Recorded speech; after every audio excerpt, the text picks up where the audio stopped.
पुरानी इमारतों में हमेशा एक अजीब सा सन्नाटा होता है, जैसे दीवारें भी कुछ छुपा रही हों। दिल्ली के पुराने इलाके में एक 3 मंजिला बिल्डिंग थी। उसका नाम था कृष्णा निवास। बिल्डिंग काफी पुरानी थी, लेकिन उसमें अभी भी कुछ लोग रहते थे। हालांकि बिल्डिंग का तीसरा फ्लोर कई सालों से खाली पड़ा था। लोग कहते थे कि तीसरी मंजिल के आखिरी कमरे से रात में आवाज आती है, लेकिन कोई भी उस कमरे के पास जाने की हिम्मत नहीं करता था। कुछ लोग कहते थे कि वह सिर्फ हवा की आवाज है। कुछ लोग कहते थे कि पुरानी पाइपलाइन की वजह से अजीब आवाजें आती हैं। लेकिन जो लोग सच जानते थे, वो इस बारे में बात ही नहीं करते थे। एक दिन उस बिल्डिंग में रोहित नाम का लड़का रहने आया। रोहित दिल्ली में नई नौकरी के लिए आया था। उसे सस्ता कमरा चाहिए था। कृष्णा निवास का किराया काफी कम था, इसलिए उसने बिना ज्यादा सोचे वही कमरा ले लिया। रोहित का कमरा दूसरी मंजिल पर था। शुरू के कुछ दिन सब सामान्य रहा। बिल्डिंग थोड़ी शांत थी, लेकिन रोहित को इससे कोई परेशानी नहीं थी। उसे शांत जगह पसंद थी। लेकिन एक रात सब कुछ बदल गया। उस रात करीब 1:45 बजे रोहित की अचानक नींद खुल गई। उसे ऐसा लगा जैसे किसी ने बहुत धीरे से उसका नाम लिया हो। रोहित। आवाज बहुत हल्की थी, जैसे कोई दूर से बुला रहा हो। रोहित ने आंखें खोली और कमरे में इधर उधर देखा। कमरे में कोई नहीं था। उसने सोचा कि शायद वह सपना देख रहा होगा, लेकिन तभी उसे ऊपर से एक हल्की सी आवाज सुनाई दी, जैसे कोई चीज जमीन पर घसीट रहा हो। घर, घर। रोहित उठकर बैठ गया। आवाज साफ तीसरी मंजिल से आ रही थी, लेकिन तीसरी मंजिल तो खाली थी। रोहित ने खुद से कहा, शायद कोई बिल्ली होगी, और वह वापस सोने की कोशिश करने लगा। लेकिन आवाज बंद नहीं हुई। कभी धीमी, कभी थोड़ी तेज, जैसे कोई कमरे में घूम रहा हो। अगली सुबह रोहित ने नीचे रहने वाले वर्मा अंकल से पूछा, अंकल, तीसरी मंजिल पर कोई रहता है क्या? वर्मा अंकल ने सिर हिलाया। नहीं बेटा, वहां कई सालों से कोई नहीं रहता, रोहित ने कहा। लेकिन कल रात वहां से आवाज आ रही थी। यह सुनकर वर्मा अंकल कुछ सेकंड के लिए चुप हो गए। फिर उन्होंने धीरे से कहा, अगर आवाज आए तो ध्यान मत देना। रोहित थोड़ा हैरान हुआ। क्यों?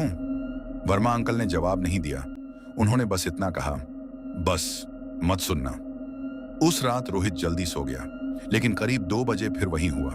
इस बार आवाज पहले से साफ थी, किसी के चलने की आवाज। टक टक टक। रोहित का दिल तेज धड़कने लगा। उसे लगा कि शायद कोई चोरी करने आया होगा। वह टॉर्च लेकर धीरे धीरे सीढ़ियों की तरफ बढ़ा।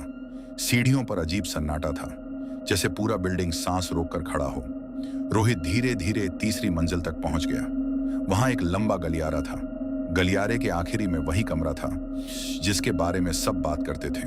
दरवाजा आधा खुला हुआ था।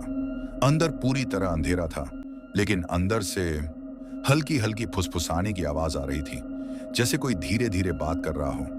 रोहित का गला सूख गया। उसने धीरे से दरवाजा थोड़ा और खोला। कमरा पूरी तरह खाली था। पुराना टूटा हुआ फर्नीचर और धूल, लेकिन वहां कोई नहीं था। और जैसे ही रोहित अंदर गया, आवाज अचानक बंद हो गई। पूरा कमरा एकदम शांत हो गया। इतना शांत कि रोहित को अपनी दिल की धड़कन सुनाई देने लगी। रोहित वापस अपने कमरे में चला गया, लेकिन अब उसे नींद नहीं आ रही थी।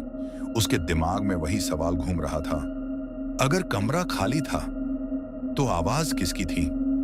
अगले दिन रोहित ने बिल्डिंग के पुराने चौकीदार से बात की। चौकीदार काफी बूढ़ा था। उसका नाम रामलाल था। जब रोहित ने उस कमरे के बारे में पूछा, तो रामलाल के चेहरे का रंग बदल गया। उन्होंने धीरे से कहा, तुम उस कमरे में गए थे? रोहित ने सिर हिलाया। रामलाल ने गहरी सांस ली, फिर बोले, कई साल पहले वहां एक आदमी रहता था। उसका नाम था अरविंद। वह हमेशा कमरे में अकेला रहता था। लोग कहते थे कि वह रात भर किसी से बात करता था, लेकिन कमरे में उसके अलावा कोई नहीं होता था। एक दिन पड़ोसियों ने कमरे से अजीब आवाजें सुनी, जैसे कोई चीख रहा हो। जब दरवाजा तोड़ा गया, तो अरविंद कमरे में मरा हुआ मिला, लेकिन उसकी लाश के आसपास दीवारों पर उंगलियों से लिखा हुआ था, वो यहां है। उस रात रोहित को बहुत बेचैनी हो रही थी। उसे लग रहा था कि कोई उसे देख रहा है। करीब 3 बजे अचानक ऊपर से फिर आवाज आई, लेकिन इस बार आवाज सिर्फ चलने की नहीं थी, किसी के हंसने की आवाज भी थी। धीमी, डरावनी हंसी। रोहित का डर अब जिज्ञासा में बदल गया। वह फिर से सीढ़ियों से ऊपर गया, लेकिन इस बार गलियारे की लाइट बंद थी। पूरा फ्लोर अंधेरे में डूबा हुआ था, और उस अंधेरे में उसे साफ सुनाई दे रहा था। कोई कमरे के अंदर घूम रहा है। रोहित ने टॉर्च जलाई और धीरे धीरे कमरे के दरवाजे की तरफ बढ़ा। जैसे ही उसने दरवाजा खोला, टॉर्च की रोशनी कमरे में फैल गई और उसी पल कमरे के कोने में उसे कुछ हिलता हुआ दिखाई दिया, जैसे कोई छाया। रोहित का दिल रुक सा गया। उसने टॉर्च उस तरफ घुमाई, लेकिन वहां कुछ नहीं था, सिर्फ दीवार। और तभी उसके पीछे से किसी ने फुसफुसाया, तुम भी सुन सकते हो। रोहित ने तुरंत पीछे मुड़कर देखा, लेकिन गलियारे में कोई नहीं था। उस रात के बाद से रोहित को हर रात वही आवाज सुनाई देने लगी। कभी कदमों की आवाज, कभी फुसफुसाहट, कभी हंसी, और हर रात आवाज थोड़ी और पास आती जाती थी, जैसे कोई धीरे धीरे उसके करीब आ रहा हो। एक रात करीब 3:30 बजे रोहित की आंख खुली, लेकिन इस बार आवाज ऊपर से नहीं आ रही थी। आवाज उसके कमरे के बाहर से आ रही थी, धीरे धीरे चलने की आवाज, जैसे कोई उसके दरवाजे के सामने खड़ा हो। रोहित ने सांस रोक ली और तभी दरवाजे पर बहुत हल्की सी दस्तक हुई। थक, फिर दोबारा थक थक। रोहित ने हिम्मत करके दरवाजे की झिड़ी से बाहर देखा।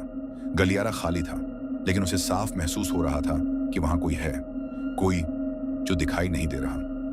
और तभी तीसरी मंजिल के उस खाली कमरे से अचानक एक जोरदार आवाज आई, जैसे कोई चीज गिर गई हो।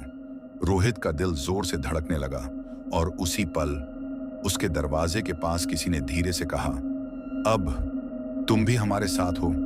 अगली सुबह बिल्डिंग के लोग रोहित को ढूंढ रहे थे। उसका कमरा खुला हुआ था, लेकिन वह कहीं नहीं था। और तीसरी मंजिल के उस खाली कमरे की दीवार पर धूल में उंगलियों से लिखा हुआ था, अब कमरा खाली नहीं है,